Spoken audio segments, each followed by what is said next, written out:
مخام مې ځکه په ژړا تیر شو، اشنا په څنګ مې ناشنا تیر شو. د ناڅاپي راتلو یې ډېر خفه کړم، په هوا راغلو په هوا تیر شو. د ناڅاپي راتلو یې ډېر خفه کړم، په هوا راغلو په هوا تیر شو. د هغې لارې خوشبویې به ویل، په کومه لار به چې ملا تیر شو. د هغې لارې خوشبویې به ویل، په کومه لار به چې ملا تیر شو. نن مازدیګر مې څه خوند ونه کړلو، نن مازدیګر مې څه خوند ونه کړلو، نن مازدیګر مې هم تنها تیر شو. مرتضی ژوند څه مصیبت و مړه، خو په سبا او په سبا تیر شو. سلامونه ملګرو، نیکی هیلې احترامات مې ومنئ. پروګرام ګنډيري ادبي ټولنه او زه شفیق الرحمن مرتضی په دې هیله چې ټول به روغ جوړ وي، خوشحال وي او د صحت په جامو کې به وي. کتونکو نن مو پروګرام یو داسې کلی ته وړل ده چې هغه کې یو مزیدار او خسته ځوانان ژوند کوي او ډیر کم ځوانان دي. یقینا زه چې کلی کې صرف دغه ځوانان دي، خو ماشاءالله ډیره مینه مشترکه، ډیر مینه نوک خلک دي. نوې ډانډ سیمې ته چې دغه علاقه په نوې ډانډ سیمې باندې یادېږي، هغوی سره غولي یو. پروګرام کې سره دوه ملګري شاعران برخه خولي، یو دا ثنا الله معصوم صاحب، بل دا نصیر الله مخلص صاحب. نو ډیر ټیم نه موږ سره د سره پرپتی و چې ان شاء الله تاسو ته موږ ډیر څه ځکه چې دا یو داسې علاقه دو چې د موږ ډیره ان چې څنګه ته علاقه دو. نو د سره موږ ډیر وخت نه پرپتی کې غوښتلو مو چې یاره دغه ملګری چې دی دا شعر لیکي، په شعر میان ملګری دي، نو چې دا تاسو سره موږ مخاطب کو. او مو سره په پروګرام کې خپل ملګری چې کوم رغولي عمر ندان صاحب دا او رضوان کمال صاحب دا. ثنا الله صاحب ټول نوال وسیتا پروګرام ګنډيري ادبي ټولنه کې ډېر زیات هرکلی او سلامونه یې. وعلیکم السلام. تاسو ډېر شکریا د کوم چې تاسو مشترول خپل قیمتي وختونه ته او مشتر ضایع کو. ډېر چې مرتضی صاحب غزل دی کنه چې نصافه زړه کې ارمانونه ساتل نه دی پکار، نصافه زړه کې ارمانونه ساتل نه دی پکار، ځان سره وایم تصویرونه ساتل نه دی پکار.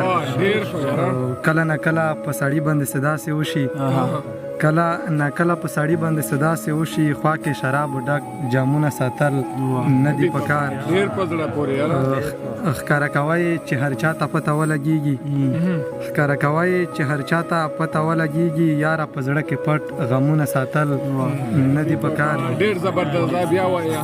ښکارا کوي مننه، ښکارا کوي چې هر چا ته پته ولګيږي، یاره په زړه کې پټ غمونه ساتل نه دی پکار.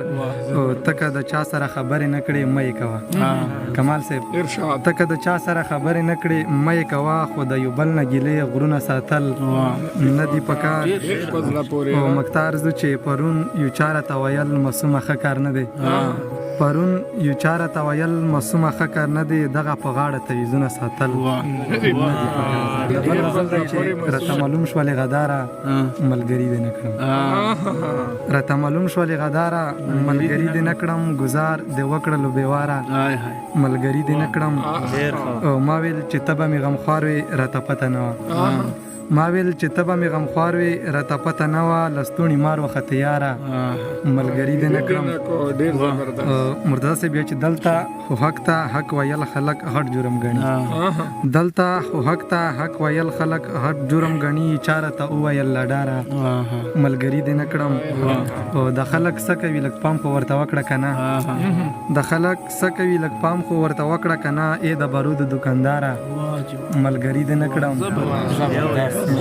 د خلک څه کوي لږ پام خو ورته وکړه که نه، ای د بارودو دوکانداره ملګري دې نه کړم. او تپوس بکړم در نه ضرور فی الحال زه داسې یمه، تپوس بکړم در نه ضرور فی الحال زه داسې یمه، د خوار اولس د حق وګداره ملګري دې نه کړم.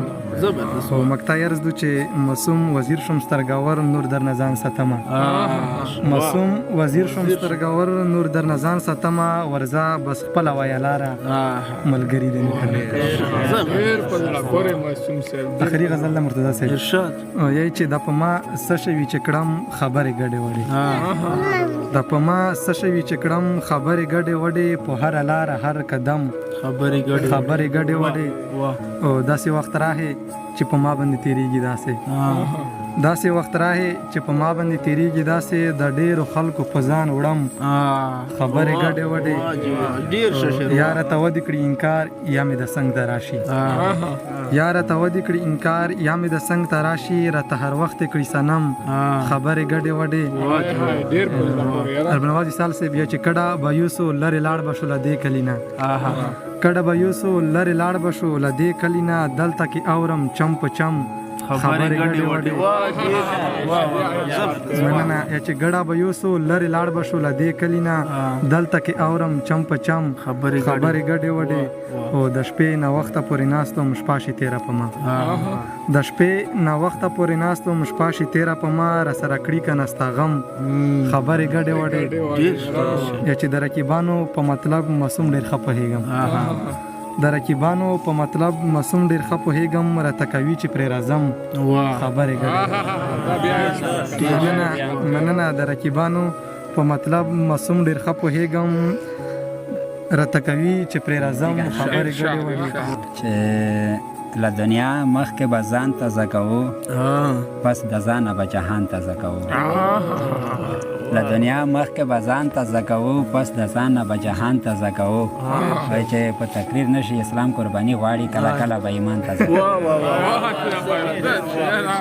ډیر ښه شعر تقریر نشي اسلام قرباني غواړي کله کله به ایمان تازه کوو ډیر په زړه پورې مې دا مدګړ غزل دی کنه ډېر شعرونه یې خو چې تر اوسه خو مو خولې درنه ګنډلې دي صاحبه په زړونو کې مو ډېر څه درته غلي دي صاحبه زما د زړه جونګړه کې بیا سرې لمبې بالېږي نن بیا مې په نظر کې سره غلي دي صاحبه یو ته نه یې دنیا د ښکلو ډکه ده خو بس د زړونه مو په تا باندې بایللي دي صاحبه یو ته نه یې دنیا د ښکلو ډکه ده خو بس د زړونه مو په تا باندې بایللي دي صاحبه چې هغه زما خبره اوس رښتیا شوله که نه چې پټ دی رانه نور یاران ساتلي دي صاحبه هغه زما خبره اوس رښتیا شوله که نه چې پټ دی رانه نور یاران ساتلي دي صاحبه چې د ستا په قرباني به سترګې نه پټوم زه خو تا کې مې بلها کمې لیدلي دي صاحبه مغروره یاره ته یې تصور کولی نه شې مخلص در پسې دومره ډېر ژړلي دي صاحبه